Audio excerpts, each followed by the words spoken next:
اور انہوں نے خود کہا کہ فیملی سے ملایا جائے، اس کے باوجود جب عدالت کے کمرے سے نکالا جاتا ہے تو پولیس ان کے اوپر کپڑا ڈال رہی ہے۔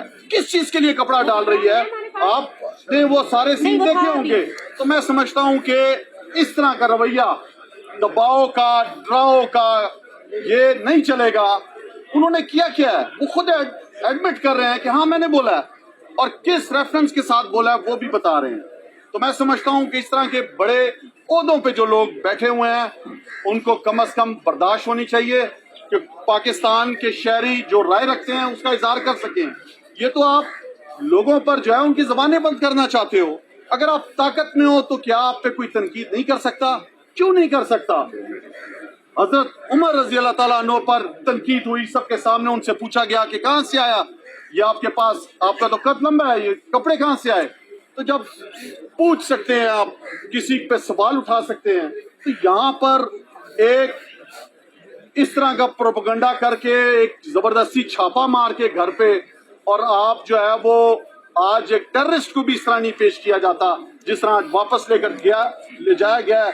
جب انہیں کہا گیا ہے کہ جج صاحب نے خود کہا کہ ہاں فیملی سے ملنے دو، اور اس کے باوجود یہ طریقہ، میں سمجھتا ہوں عوام کے حوصلے پست نہیں کر سکتا۔ فواد چودھری بہادری اور جرأت کا نشان بن چکے ہیں۔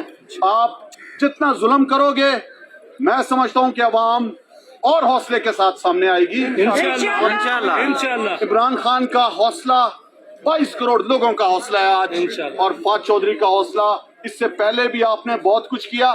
میں سمجھتا ہوں کہ اب اس چیز کو ختم کرنا چاہیے۔